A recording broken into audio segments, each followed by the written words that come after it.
کله سړی رښتونې توبه وکړي د ما عزت مندو رښتونې توبې په برکت سره الله جل جلاله د ټولې زندګۍ ګناه معاف کړي. یو حدیث مبارک چې راځي حضور صلی الله علیه وسلم مبارک فرمایي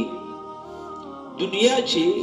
د سکون او د آرام ژوند تیرولو طریقه حضور مبارک ورته شي چې دا نسخه استعمال کوي دنیا چې به سکون او ژوند به تاسو په سکون او په آرام سي. حضور صلی الله علیه وسلم فرمایي انظروا الى من هو اسفل منكم. خپل زندګۍ چې دنیا حیثیت لحاظ سره هغه چاته ګوره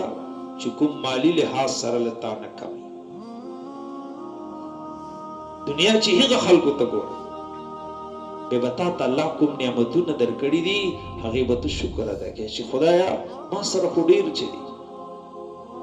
عبد الله ابن مبارک رحمت الله علیه فرمایي چې دا اوس تذکره وشو دی فرمایي یو ټیم بز بغداد شي د مالدارو خلکو محلي چې اوسېدل دی فرمایي هر ټیم با ز پریشان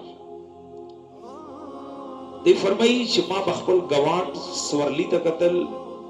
سورلی بل ما شو ما بچ خپل ګوان کپړو ته قتل هغه کپړې بل ما شي ما بچ هغه کور ته قتل دی هغه کور بل ما شو دی فرمایي زه هر ټیم پریشان ما بل ما سره سړي دی فرمایي چې ټیم نه آبادا ما خپل کور غریب خلکو منتج منتقل ک غریب خلکو محله چې ما استوګ نه اوسېدل شروع کړو. دی فرمایي ما ته زندګۍ چې سکون آرام ملاوس ما بچا ته قتل ما به الله شکر ادا کوم ما ویله خدایا دا نعمت خو ما سره استا او د سره نست خدای پاک ما ته خو دا نعمتونه را دی او دا خو دې نه محروم ده. دی فرمایي ما به هر ټیم د الله شکر ادا کوم. حضور صلی الله علیه وسلم فرمایي دنیا لحاظ سره دنیا په حیثیت سره هغه چاته ګوره چې کوم تانا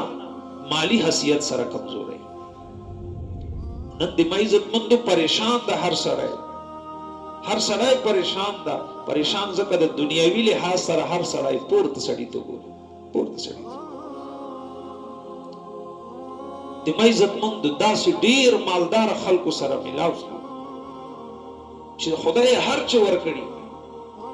لوی مال دولت خدای ورکړي پریشان خپل جان نه پورته خلکو ته قتل الوجنا افلانی سره خدا سے گاډای ده ما سره خدا سے فلانی داسې کوټای ده ما داسې. حضور صلی الله علیه وسلم فرمایي مالی لحاظ سره جان کم حیثیت خلکو ته ګوره ها دین لحاظ سره خپل جان نه پورته سړی ته ګوره چې دا فلانای سړی څومره نیک تا د اخلاق سره دي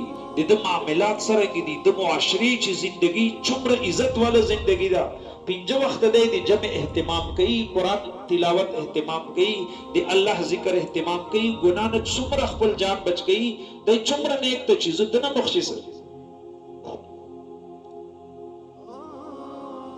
دین لحاظ